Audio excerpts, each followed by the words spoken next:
All right, my name is Olivia Marrero. This is the career presentation speech for SPC 1608. Here is my outline just before I begin, and here is my audience. Give me just a moment to pull up my visual aid for the presentation, and then I will begin. All right. So, like I said, my name is Olivia Marrero. I'm currently in school to get my bachelor's degree in health sciences, and I just kind of wanted to share a little bit about my chosen career profession. So something that a lot of people may not know is that according to the CDC, 39.8% of adults in America were obese. So that's not overweight, that's obese people with a BMI of 30 or greater. That's what makes you considered obese as opposed to overweight. So as you can see, the overweight line is just the top line has kind of stayed the same, but obese has begun to really skyrocket in our country. Obesity is becoming a much more pervasive issue. So the preventative healthcare field is expanding as a response to that. It's just becoming much more in demand because obesity is becoming such a pervasive issue and it's causing a lot of other chronic diseases. So I specifically have chosen to become a registered dietitian. So a lot of people don't really know too much about that role, so I'll get into the educational background that it requires to become a registered dietitian, as well as what they do day to day, and a little bit more about the industry. As much as I try and promote a healthy lifestyle myself for those around me, you do need quite a bit of education to become an actual registered dietitian. You can't just give nutritional advice, you need to be educated and licensed. So first, you start with a bachelor's degree in the health field. You can do that any related health field. I'm doing health sciences, but it can really be any health field because you're going to go on to further education in your master's degree. That will be in a nutrition program, so it'll be a master's of dietetics at an accredited degree university. That's about 2.5 years. After that, you must complete an internship. So this is going to be a supervised portion of time where you yourself are practicing with the supervision of a mentor. Once you're finished with that, you're going to need to pass the CDR exam. That is the Commission on Dietetic Regulation exam. That is who accredits you as a dietitian. And last, after that, you must get a license in the state that you plan to practice in. Each state is different. They have different rules and regulations, so you must get licensed in that state. Once you are a registered dietitian, there is a variety of roles you can take in that field and that position. You can work in many different places, which is something that drew me to the career path. But day to day, your responsibilities are going to be quite similar to any other dietitian. Those responsibilities primarily include prescribing diets in specialized situations. So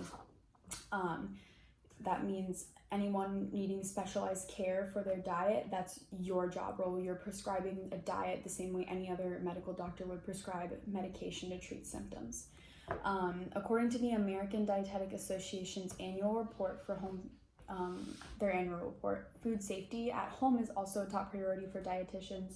So that's going to be when you're at home after you've received that institutionalized care, if that was necessary, and you met your dietitian there, they're going to make sure that you're also implementing those things at home so that your condition doesn't worsen at home. It improves, it treats your symptoms the same way it would in institutionalized care. So dietitians can work with people who are a little bit more susceptible to illness, those with heart disease who are maybe need to lose weight and do it in a safe and controlled environment. Organ transplant candidates who maybe have a less developed immune system due to their condition, severely obese people or obese children, as well as malnourished children. All of these people are going to need the attention of dietitians. So that's kind of a little bit about what dietitians do. Just medically prescribed diets treating symptoms the same way that medication would to prevent worsening conditions as seen in chronic disease. This often is done in institutionalized care before you do it at home. So that's going to be hospitals, nursing homes, psychiatric hospitals, anywhere where there's people who have specialized conditions. The clinical path that I just spoke about is the most normative and well-known career path a dietitian can take. However, due to the rise in obesity in America, there's been quite a bit of versatility in the field. The field is expanding, and the demand for the preventative healthcare industry as well as the fitness industry, they do go hand in hand, has dramatically risen. So That means that there's going to be a lot of diversity in the field, like I said, and also the pay scale really, there's a large range depending on what path you choose to take as a dietitian. Dietitians are needed anywhere that people are eating under special circumstance. So that means athletic teams, depending on the level that they're training at, they're really putting their body under a lot of duress. They're going to need to make sure that the nutrition is on point to perform the way that they do and make it a safe sport for them. School districts, that's affecting children's physical and mental well-being, their food education. So you can be a nutrition educator at a school district for the youth, or wherever you're planning to practice, wherever large groups of people are gathering. That's very necessary.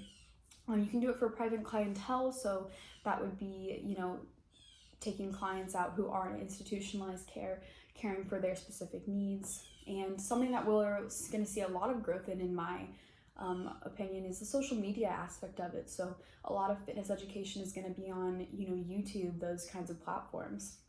There's a lot of advancement in the field. According to the U.S. Bureau of Labor Statistics, the median pay for that type of work last year was $61,270. So that's the median pay. Obviously, it can be less than that if you're going to entry level, or more than that depending on what you choose to do. It can increase with tenure in a position or your chosen position. Obviously, the pay is going to vary. This is due to like I said, the growth in the preventative healthcare field.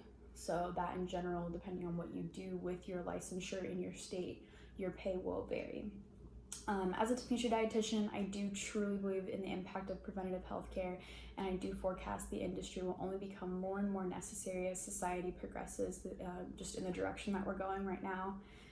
I hope I was able to convey a little bit more to you about a role that you may not know much about, but I do think it's very important and will become more important in the future. I just really do think everyone should strive to be the healthiest version of themselves, and nutritionists and dietitians help you do that in a very holistic way, creating food as your medicine instead of actual medication. So thank you so much. I hope that we learned a little bit about it. Let me show you my audience one more time. Here they are, and that is the end.